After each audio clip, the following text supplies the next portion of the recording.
Imagine a country just incredibly rich in natural resources. I mean, we're talking vast reserves of bauxite, gold, loads of timber, abundant fish, enough to really sustain a nation. Now, picture that same country, paradoxically, as one of the poorest in Africa, the majority of its people living below the poverty line. Today, we're diving deep into Guinea. It's a fascinating West African nation right there on the Atlantic coast. Our mission really is to trace its compelling history. We'll go from prehistoric times through encounters with colonial powers, its fierce fight for independence, that turbulent post-colonial journey, right up to the political challenges now and what the future might hold. Yeah, our goal here is to pull out the most important nuggets of knowledge from the sources we've looked at, help you understand this complex interplay of geography, culture, politics, economics, everything that shaped this fascinating yet struggling country. We'll uncover some surprising facts, try and connect the dots on why this place, so rich in resources, faces such profound socioeconomic hurdles. Okay, so let's unpack this. You started painting this vivid picture of Guinea's sort of paradox, wealth and poverty side by side. A lot of that story seems to begin with its geography. It's often called a geographic composite. What does that actually mean? How has this landscape influenced its journey right from the start? Absolutely. Yeah. Geographically, you can think of Guinea as roughly a trapezium shape. The corners stretch from Cape Verde out west, up towards the Sahara in the north, Mount Nimba in the east, and down to the mouth of the Schuylkill River in the south. This area, which is pretty much today's Republic of Guinea, it covers about 245,857 square kilometers. That makes it the 77th largest nation globally. But the really insightful thing about it being a geographic composite isn't just the size and the different ecological zones, it's how these very distinct regions, the coastal plains, the mountainous Fujialan, the savanna, how they've historically sort of fragmented the nation. Okay, so creating divisions internally. Exactly. Even while offering this immense natural wealth. Yeah. And this geographic fragmentation, it deeply influences everything. Political unity, economic development. It's a theme we'll definitely see coming up again and again. Yeah. And within this area, you've got these three fairly consistent ecological zones. There's a higher tableland in the north, a wide basin in the center, with what are called ultramacaphic soils. That's a geology term for soils rich in magnesium and iron, often pointing to mineral deposits. Interesting. And then there's a southern slope that goes down to the sea. So the topography shifts, from a coastal plain, think mangrove swamps, savannas, lagoons. Then you move inland to mountains. That's the Fujialan Highlands. Rugged granite hills, sandstone plateaus supporting timber, cocoa, palm oil trees. And beyond that, it transitions to savanna. It's also worth noting Guinea has most of West Africa's remaining rainforests. Wow, quite the mix. It really is. And what's super significant here is that the Fujialan Highlands aren't just pretty scenery. They're the starting point for major rivers like the Niger, the Gambia, the Senegal. That's why Guinea is sometimes called the water tower of West Africa. Right. So yes, the land is incredibly gifted with minerals, iron ore, bauxite, huge forests, lots of fish. But there's a challenge. The transportation network has these steep grades and the railways that exist. They're mainly built just for hauling bauxite. So not great for general economic use. Precisely. It limits their use for other things, which in turn kind of holds back broader economic development. It's so clear that this land is incredibly blessed with resources, but like you said, that can be a double-edged sword sometimes. So how did the people of Guinea first interact with this rich environment? How did that shape their early societies? Well, the earliest really significant group that shaped the region were the Soussou people. They were the last group to sort of come down from the Fujialan Mountains that dominate the interior. And they established themselves very quickly across la plus grande partie de la côte, the greater part of the coast. It wasn't just their numbers. It was their strong political organization and, crucially, their early widespread conversion to Islam and how they spread it. So Islam was a key factor early on. A very key factor. Their influence was huge. Most of the people's already there, speaking languages like Baga, Dial, or Kusu. They were pretty rapidly assimilated into Soussou culture. Soussou became the dominant language in Guinea Maritime. The Soussou were involved in all sorts of economic activities, farming, fishing, raising animals, crafts. And this economic activity, combined with things like shared initiation rites and that unifying force of Islam, it allowed prominent merchants to rise up. People like Moidaba, Al-Muberi, Conte Jamburo, their trading activities actually helped knit together various rival groups. So you see how early Guinean societies built connections through shared beliefs and through commerce. Okay, so this rich environment clearly shaped the Soussou culture, their economy. But how did these coastal resources and maybe those internal rivalries you mentioned play into a much darker chapter, the early slave trade? Yeah, that's a tragic part of the story. Unfortunately, some coastal ethnic groups, really exploiting the weakness and the rivalries between kingdoms further inland, they became intermediaries, middlemen in the slave trade. Right. There's a particularly grim detail from the sources, a report from as late as 1880, and it notes, quote, "The Soussou, who are rapidly civilizing, resell Negroes from the interior for up to 200 gold francs." Wow, even in 1880, that's stark. It really highlights the grim reality and just how long the trade persisted in the region. But despite this, that same French envoy's report from 1885 also noted Guinea's incredible agricultural mineral wealth, gold, metal, even though its population was relatively small back then. Now, shifting to the European perspective, in the late 15th century, you have Portugal and Spain intensely exploring the African coastline. They're trying to map it, searching for that westward passage to Asia. Their early trade, though, in gold, slaves, ivory, pepper, was already quite lucrative. So they were already finding value there. Definitely. And this era saw Vasco da Gama's expeditions, 1497, 1498. They were strongly driven by what the sources call the lure of wealth, the breastplate of Guinean gold. This exposure basically made Guinean gold, which was previously unknown in Europe, knowable. And that set the stage for more intense interaction and eventually colonial ambitions. So that lure of gold really drew European eyes. But going from that lure to full-blown colonial control to becoming French Guinea, that transition isn't always just a straight line, is it? Was there a specific flashpoint, or was it more of a gradual tightening of control once those interests were established? It was more of a gradual solidification, really, after some initial conflicts. Guinea officially became a French possession, French Guinea, in 1890. By 1895, it was fully part of French West Africa. After a long period of unrest, the colony did have a period of stability under what some sources termed the benign rule of Louis Fayard. Before World War II, the main exports were things like palm oil, ivory, rubber, but actually in pretty small amounts compared to other French colonies. Okay. But a really crucial turning point was World War II. The sources point to an economic boom in Guinea because of the war. And as a result, native Guineans were encouraged to learn French to participate in rebuilding efforts. This development fostered the emergence of a native middle class, tradesmen, clerks, other skilled workers. And this new empowered class, having gained education experience, they started to question the status quo. They began actively agitating for their rights. Ah, so the seeds of independence were sown there. Indeed. Guinea was actually one of the first overseas territories where these strong aspirations for independence really took root. The discontent, the nationalism was significantly planted in Bissau, led by an urban Creole elite. And they have strong connections to other nationalist movements in Portuguese colonies, places like Goa, Mozambique, Angola, even Macau. Wow, quite interconnected. Absolutely. That interconnectedness really amplified Guinea's own push. Then came the pivotal moment. Under France's Third Republic, 1958, there was a referendum on a proposed new constitutional law for the French community, and Guinea stood out.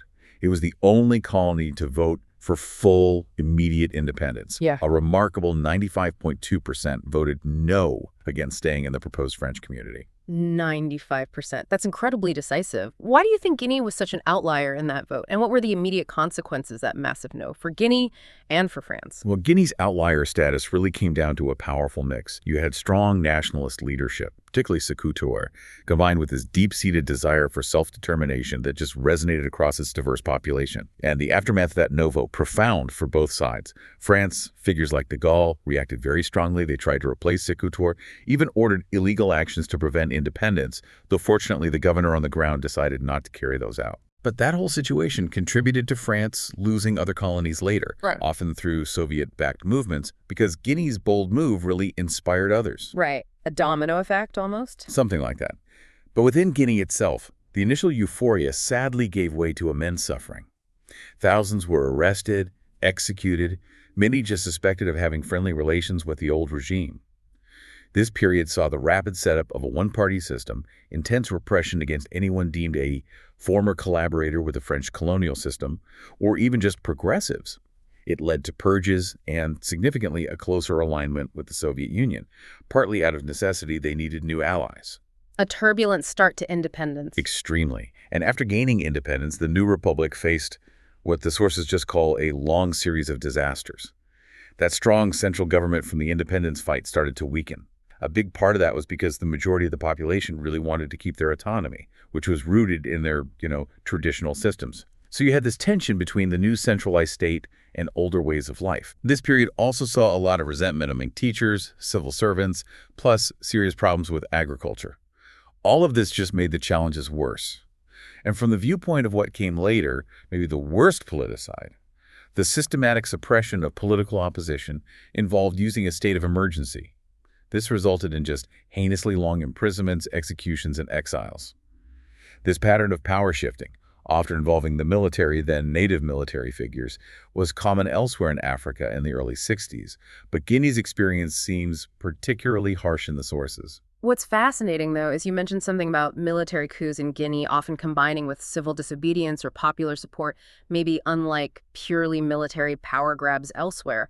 Could you elaborate on that dynamic? Yeah, that's an interesting point in the sources. A key example is the coup on April 11, 1984. It ousted the former leader and brought Lansana Conté to power. It was described as sudden and unexpected, but paradoxically, it brought about what many citizens saw as a legitimate regime. It led to peaceful changes, and it was widely supported. There was even a mass public rally in favor of it. So the military action had popular backing. It appears so in that case. And Conté, when he took over, he pledged pluralism, non-politicization in the military, and a gradual expansion of elections, starting local, then national. The aim was a new era of stability. Let's talk economy for a moment. You mentioned this idea of a pre-independence inverted pyramid economy. What exactly does that mean, and how did it set the stage for struggles later? Right, that inverted pyramid concept is crucial. It basically means you had a traditional subsistence farming sector alongside a modern capitalist one, but the whole structure was really precariously balanced and overly dependent on Portugal. Ah, it's very vulnerable. Extremely vulnerable. That inherent instability really set the stage for major problems after independence, when those colonial ties were suddenly cut. And despite, an impressive human effort by Guineans to take over the productive systems left behind, those first 5 years post-independence were marked by severe economic and financial hardships. Nationalizing banks and firms happened, but it wasn't really backed up by proper national balance sheets. This led to, as the sources put it, great improbability in how things operated. And crucially, major difficulties in just feeding the population led to illicit production black markets, essentially which became a constant source of chronic population dissatisfaction. A tough cycle. What about on the social side? Education, health? Well, socially, Guinea faces this incredibly complex multilingual situation. You've got over 40 ethnic groups, their own languages, plus French. This really impacts education, especially for kids in rural areas or poor urban communities. They often deal with shaky private education, high dropout rates, and public schools often seen as inferior, with maybe unrealistic curricula, sometimes unqualified staff. So big challenges there. Huge challenges. Though there was an interesting experiment mentioned, the Djembe Djembe Association. It was women teaching reading and writing in their own boarding school, and they eventually collaborated with the Ministry of Education. It shows these local initiatives trying to tackle the problem. That's encouraging. And healthcare. Healthcare stats from 2003 weren't great. Life expectancy around 56, infant mortality at 106 per 1,000 births. And this system took a major hit from the mass exodus of Cuban medical personnel and other health professionals after certain political shifts. That left a really big gap in medical capacity. You mentioned over 40 ethnic groups. Guinea sounds like a real ethnic melting pot. How does that play out culturally? It really is a vibrant tapestry. Over 40 ethnic groups, more than 10 language families. Just imagine walking down a street and hearing 10 different language families. People mix a lot, forming multi-ethnic, multilingual communities. This often blurs clear-cut cultural lines, creating this unique blend of traditions. But are there some major groups that stand out? Definitely. Among them, 3 major groups have really shaped the national character. You have the Fulbe. They're semi-nomadic pastoralists, known for their large cattle herds, often moving along rivers seeking grazing land, a very traditional lifestyle. Then there are the Malinke. They're primarily smallholder farmers growing various crops. And interestingly, at big festivals, they offer up papaya and mango groves as sacrificial fields for divination. Interesting custom. And third, the Soussou. They're a maritime group involved in salt trading, who became prominent merchants. They were also patrons of artists, poets, theater troupes. After things opened up politically in the early 90s, the sources paint this picture of Conakry streets bustling with riotous Soussou theater troupes. Some even had male dancers painted white or dressed as women, and they famously used satire to critique other dance styles and even state policies. Huh. Sounds lively. A real snapshot of their cultural spirit and using art for commentary. Exactly. Shows that vibrancy. Okay, so if we connect this rich internal cultural life to the bigger picture, how has Guinea, with all this complex internal history, navigated its place on the world stage? Especially its relationship with France, the former colonizer, since independence. Well, since independence, Guinea's relationship with France has continued. It's generally been friendly, though sometimes tense. High-level diplomatic contact picked up again in 2004.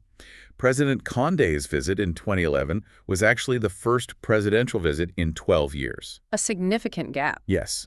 And following that visit, a 4-year bilateral cooperation framework was signed, focusing on things like governance, infrastructure, and health. Beyond France, Guinea is pretty active globally. It's a member of loads of international organizations, the UN, the African Union, ECOWAS, the Economic Community of West African States, the World Trade Organization, the Organization of Islamic Conference. So quite engaged internationally. Very much so. These memberships really reflect its strategic efforts to rejoin the international community, particularly after the fall of the authoritarian regime back in 2008.